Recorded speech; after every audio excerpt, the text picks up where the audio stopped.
Hey everybody, Tim here with today's Star Wars review, part 1 of Season 1 of Star Wars Rebels.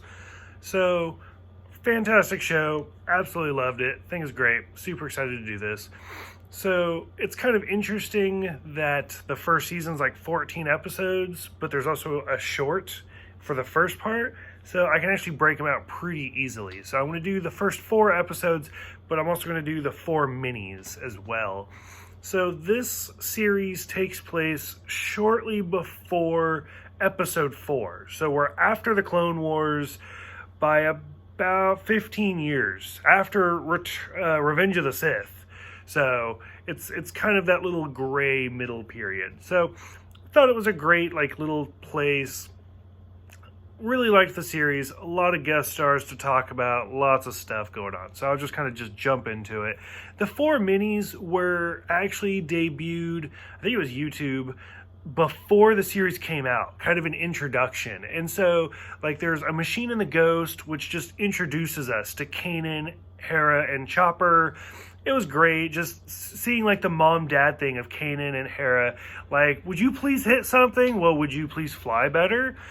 And then, having Chopper be, the middle one to, go ask mom, go ask dad. And then he saves the day. Which it's interesting how long it takes us to actually see them kiss for the entire series. Because I don't know if it's because it was a Disney thing or what. But, I mean, it just seemed to take forever. So that kind of bothered me.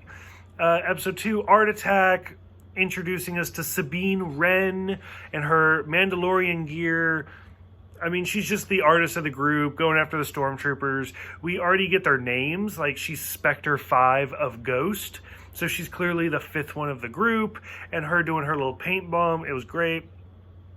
Episode 3, Entanglement, fantastic. We meet Zeb, voiced by Steve Bloom, who is fantastic. You can't really see him. Boop, there he is. I have a picture of myself with him from a few years ago. Great guy, been around forever, everything from Naruto, Cowboy Bebop, if I just look at it, I can't even. Wolverine, he's a great actor. So for him to be in this made me super excited. And it's kind of funny because he always does a lot of background characters. So he voices so many of the Imperials and stuff like that.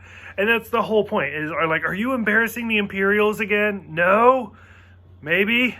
So I was that's great. And then finally, Property of Ezra Bridget, the main character of the series, and just the TIE fighter crashing and him just stealing things and his little cute slingshot. It's just an introduction to the characters. So overall, it started out pretty strong. The first episode, Season 1, Episode 1, the pilot episode, Spark of Rebellion, great. I didn't even realize it at the time, but it was actually a double episode. It's a 40-minute episode. And it's all about the planet Lothal. And it's kind of interesting because in the end of Clone Wars, we actually saw some Lothal cats who are in this series all the time. So I feel like they had actually been pre-planning stuff like that. So Lothal is basically this hub of the Empire. The Empire uses it all the time. We meet Kanan stealing crates. Grand Moff Tarkin is brought up. I love when they're trying to break in and they have Zeb and he's handcuffed and they're like, what, you've never seen the rare hairless Wookiee before? And I was oh, it's brilliant. Stuff like that, already fell in love. We meet Kalis, I think is how you say his name. The villain of the show. Ezra going by Jabba the Hutt was just pointless, didn't need it. Loved Obi-Wan Kenobi's cameo. Arnold Taylor, I believe the voice from Clone Wars and stuff, was phenomenal. Basically a redo of the stay away from the temple, go into hiding quote from Revenge of the Sith. So I loved that. The Wookiee, the second part of the story, with Wookiees and the spice mines of Kessel, the Wookiees look terrible. I really like the design of most of this series. Wookiees did not look great.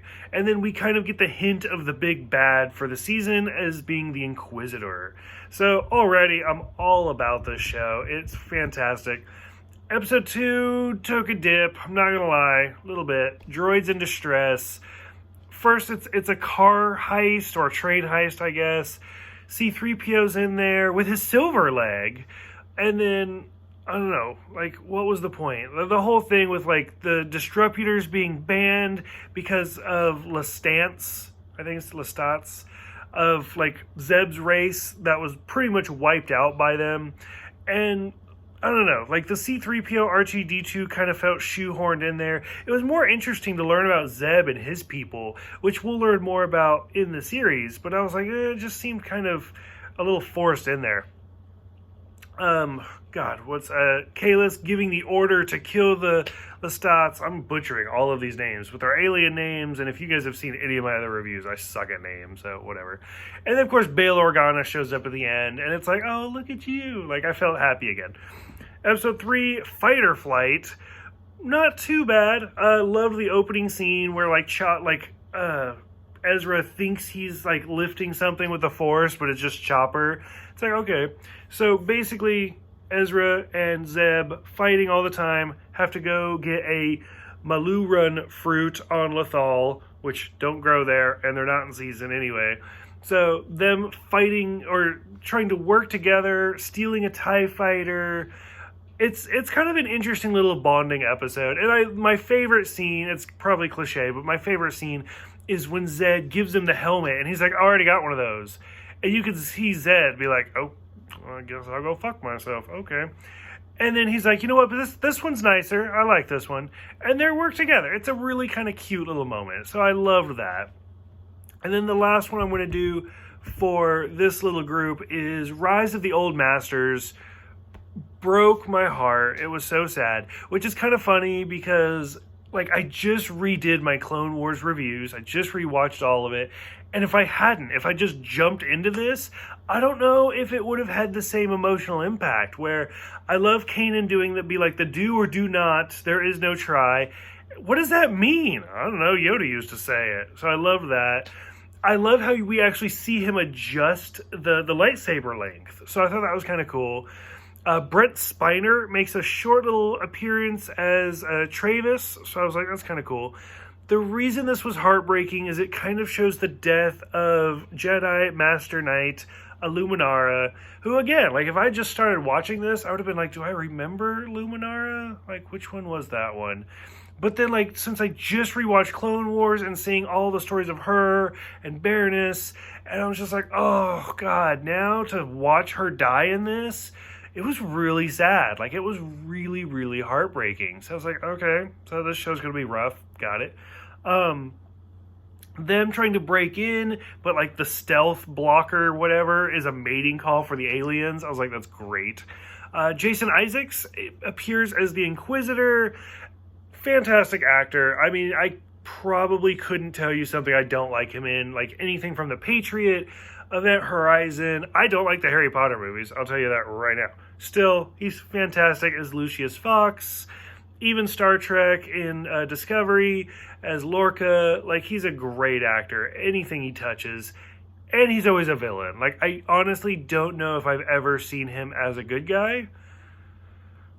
Like, maybe Armageddon? Maybe? But, like, I don't know. Like, he's always kind of this rude person. So I was like, okay, like, you're fine. You do you. And his spinning lightsaber is breathtaking. Super excited. So overall, it's a good start. Like, I mean, it did have its lows, like the droids and stuff like that. But still, I'm super excited to watch this show. You guys have no idea. And I probably haven't watched this since it first came out. So I have very little memory of it because it's been like 6 years now. So curious what you guys think. What are you excited about? What are you not excited about? Who do you hope to see from Clone Wars or the movies?